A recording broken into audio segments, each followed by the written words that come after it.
Just a few more races left on the card, and the first of those, the first semi-final for the men's quadruple sculls. Ukraine. 5 out of these 6 crews retain their nucleus from last year's World Championships, and all 6 competed at Lucerne last month, with fairly variable results, it has to say, but the major form sure to come from the Germans in lane 4. Direct qualifiers for this semi-final, took gold at Lucerne.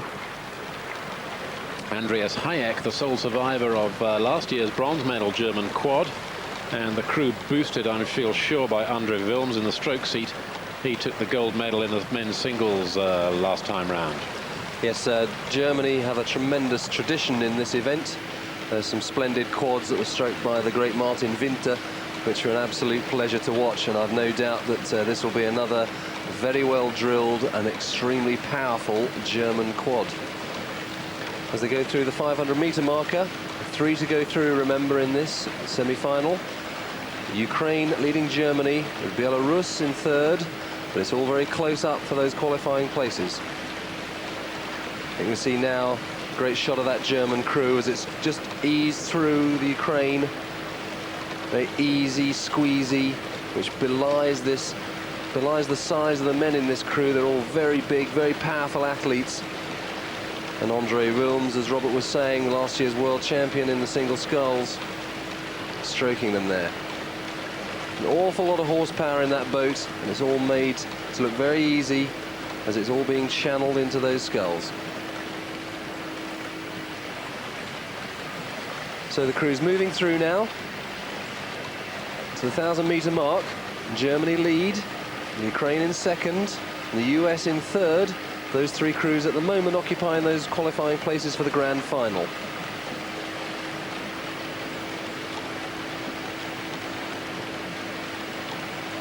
I think we'll just see again, if it's at all possible, this German crew will produce a very workmanlike and no more performance. I don't think they'll want to do anything precipitous. They won't want to do any more than is required.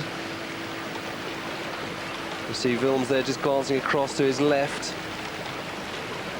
If you see his face there, he looks in extremis, but I suspect he's got plenty more in the tank if it's required. It's tough to move from the single into the quad. It's a much faster moving boat and requires a very different set of technical proficiencies, but someone of his caliber ought to make that move with relatively little problem.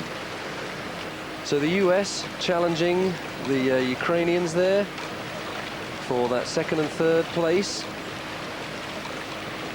But the Germans, as one might suspect, dominating this event from the front.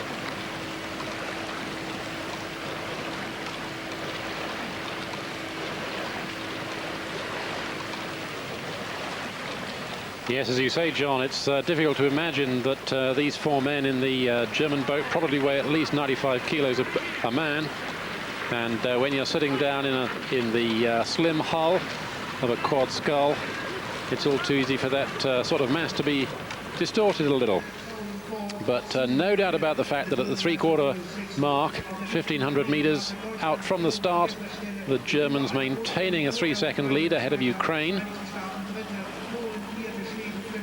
And look as though they're going to sit on this lead quite comfortably, thank you very much, right down to the line. Yes, the Americans have got that vital length lead over the 4th place crew, Poland in lane 1.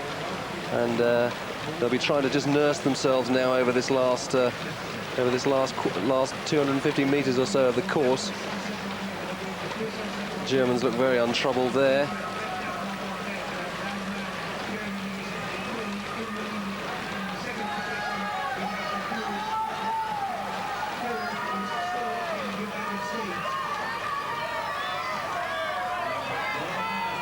It's a fine performance from this German crew. Left nothing really to chance. It's been absolutely inch perfect down the course, very cleanly away, quickly into their rhythm, and a very strong rhythm it was too. Carried them straight through to the front, went through the Ukraine, through that 1,000-meter mark, and from then on just did all that was required.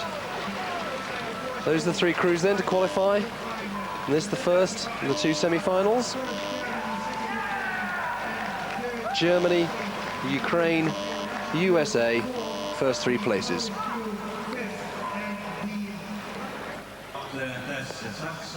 Barely look out of breath, Robert. Indeed. As I said earlier, when the lightweight quads was in full swing, quad sculls, when done very well, looks really perfect. And there's no doubt about it that these boys know how to scull very well indeed, finding out which 3 crews will join them.